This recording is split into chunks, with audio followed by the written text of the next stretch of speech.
Omar Saldaña, soy médico especialista en reumatología. La especialidad la realicé en el Hospital Nacional Edgardo Rebagliati Martins y actualmente me desempeño como médico reumatólogo del Servicio de Reumatología de la Clínica La Luz.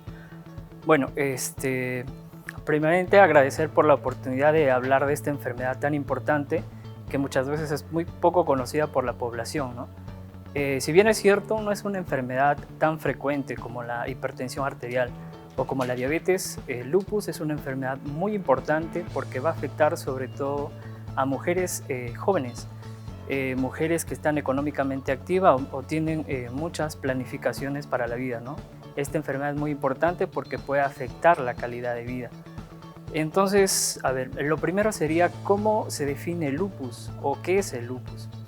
El lupus es una enfermedad autoinmune sistémica crónica. ¿Qué significa una enfermedad autoinmune?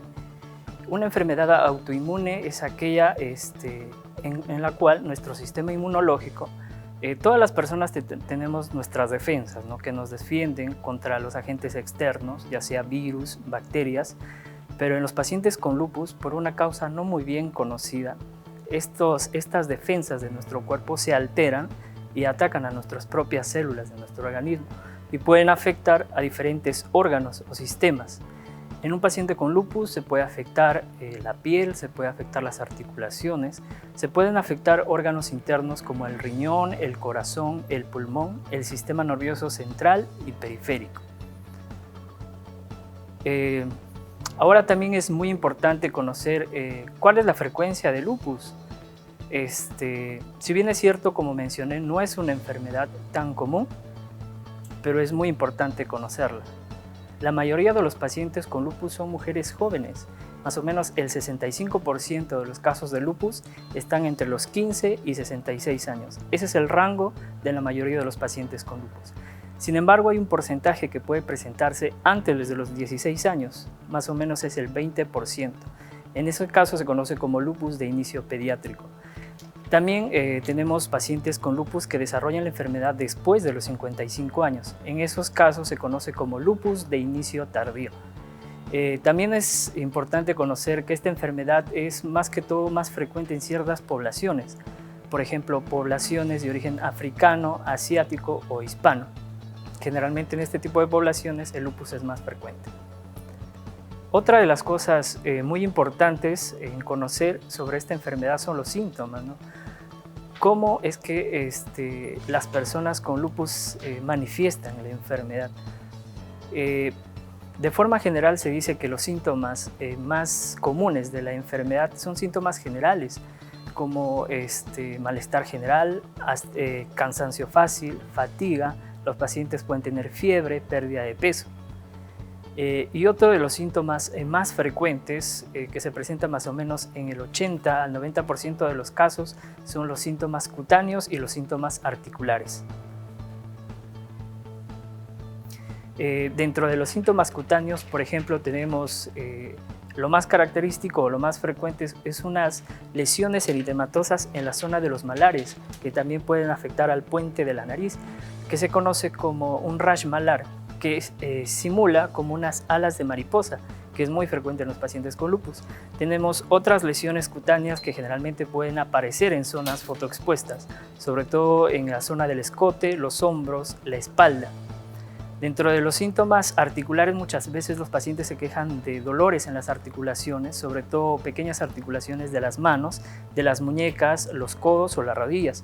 Y además no solo pueden presentar dolores, sino también pueden presentar inflamación de estas articulaciones, produciendo una artritis. Esos son los síntomas más frecuentes que generalmente se presentan en los pacientes con lupus. Sin embargo, como es una enfermedad sistémica, también se pueden afectar otros órganos más importantes. Aproximadamente la mitad de los pacientes con lupus tienen compromiso renal. Los pacientes con lupus presentan una inflamación del riñón que se conoce como nefritis lúpica. Esto es muy importante porque si no se trata adecuadamente o no se logra controlar adecuadamente esta inflamación, los pacientes pueden llegar a tener enfermedad renal crónica o incluso llegar a la diálisis. Y otros síntomas menos frecuentes también que tienen los pacientes con lupus son los síntomas que pueden afectar al sistema nervioso central o periférico. Pueden afectar al cerebro, pueden afectar a la médula espinal, pueden afectar a los nervios periféricos. Y ya después tenemos otros síntomas menos frecuentes como el compromiso hematológico. El lupus puede afectar a los componentes sanguíneos produciendo leucopenia, produciendo anemia, produciendo plaquetopenia. Y ya después tenemos otros síntomas menos comunes como compromiso cardíaco, compromiso pulmonar, compromiso del aparato digestivo, compromiso ocular y entre otros síntomas menos frecuentes. Las personas nos preguntan o los pacientes nos preguntan por qué se produce lupus o cuál es la causa del lupus. Como ocurre en medicina, hay muchas enfermedades que no hay una causa única que desencadena la enfermedad. El lupus es una de ellas. Dentro de los factores de riesgo conocido para el desarrollo de esta enfermedad tenemos los factores genéticos.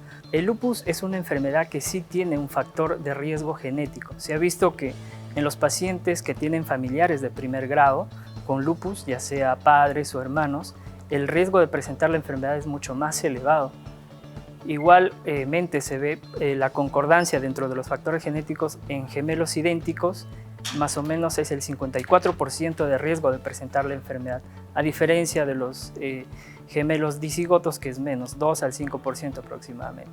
También hay estudios genéticos que demuestran que aproximadamente hay más de 88 genes involucrados en el desarrollo de la enfermedad. Eso es un factor de riesgo, el factor genético para desencadenar la enfermedad, pero no es el único. Tenemos factores ambientales, factores hormonales y factores infecciosos. Dentro de los factores ambientales es muy importante conocer la exposición al sol o las radiaciones ultravioletas. Se ha determinado claramente que las rayos ultravioletas pueden desencadenar la enfermedad o pueden predisponer a que haya brotes de lupus.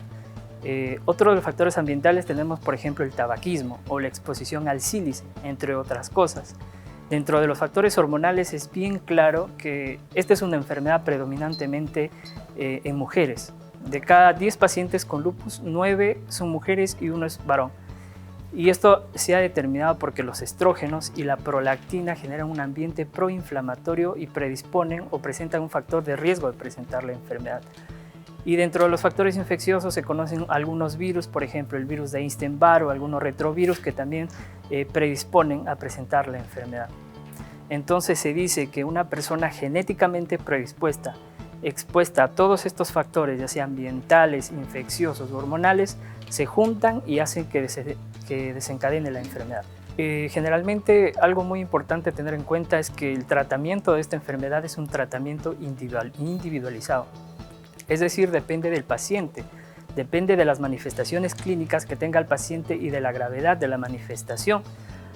Hay unos fármacos que nosotros utilizamos para poder controlar el sistema inmunológico o las defensas que están alteradas y poder frenarlas para evitar el daño de los órganos internos. Si bien es cierto, no todos los pacientes con lupus van a ser tratados de la misma manera, ya que algunos pacientes pueden tener sobre todo síntomas renales, otros por ejemplo tienen síntomas más cutáneos, más articulares y el tratamiento es diferente. Entonces nosotros los reumatólogos nos basamos de acuerdo al compromiso del órgano y la gravedad para dar uno u otro tratamiento. Sin embargo, sí hay ciertos fármacos que utilizamos en la mayoría de los pacientes con lupus. Por ejemplo, la hidroxicloroquina, que es un fármaco que se utiliza para la malaria, ¿no?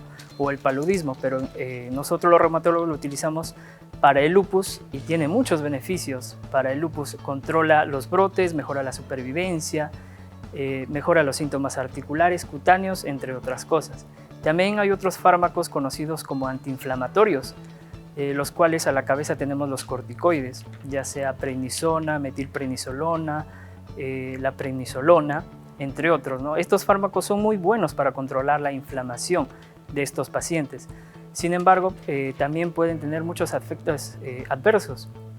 Por eso es que los reumatólogos generalmente utilizamos la menor dosis posible durante el menor tiempo posible de los corticoides, ¿no? Porque pueden presentar reacciones adversas como la descalcificación de los huesos, producir una osteoporosis secundaria, puede producir hipertensión arterial, diabetes, cataratas, entre otras cosas.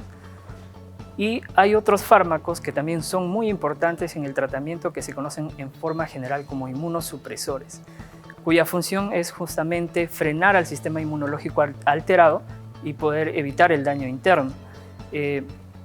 hay fármacos, los más utilizados son la azatioprina, el micofenolato, el metrotexate o la ciclofosfamida.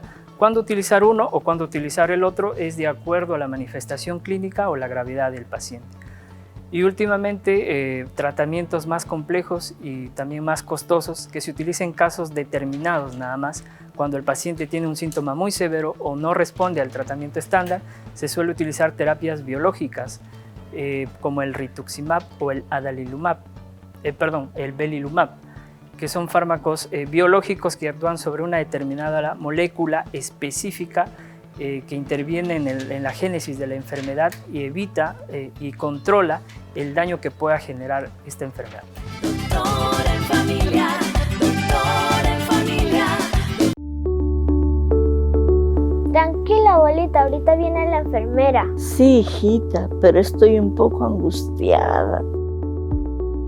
Buenos días, señora Blanquita. Pues vengo a informarle que hoy se le dará de alta, ya que usted se encuentra mucho mejor. Sí, señorita, pero aún no me siento bien. No se preocupe, señora Blanquita. Con Pulsidoc le podemos dar un tratamiento hospitalario desde la comodidad de su hogar, sin perder la atención en la Clínica La Luz. Pulsidoc busca cuidar de tu salud a través de un sistema de monitoreo domiciliario automatizado para los pacientes con problemas respiratorios, enfermedades crónicas, posoperados, entre otros. De esta forma se obtendrá una detección precoz de la alteración de los signos vitales para poder actuar a tiempo. Pulsidoc es una aplicación que mediante la ubicación y el Bluetooth conecta el pulsosímetro con tu celular, enviando una señal de alerta a nuestra central de monitoreo. ¿Cómo funciona? 1. Instala el app Pulsidoc e inicia sesión. 2. Coloca el pulsosímetro de forma de pinza en tu dedo índice. Y listo. Estamos monitorizando y enviando alertas al jefe de familia, supervisor de empresa o responsable de Clínica La Luz. ¿Cómo interpretar los resultados del registro del pulsosímetro? Si tu saturación es mayor a 95%, es normal. Si tu saturación va de 92% a 95%, alarma amarilla. Se recomienda consultar a su médico. Si tu saturación va de 90% a 92%, alarma naranja. Se recomienda acudir al centro de salud. Si tu saturación es menor a 90%, alarma roja. Se recomienda acudir a emergencia. Pronto, presión arterial, balanza y holter. Aló, señora Blanquita. Estamos viendo que sus funciones, tanto su saturación como su oxígeno y su frecuencia cardíaca, están dentro de los parámetros normales. No se preocupe, que tiene el respaldo usted de la Clínica La Luz, el cual siempre podrá disponer de nosotros. Pulsidoc puede salvarte la vida.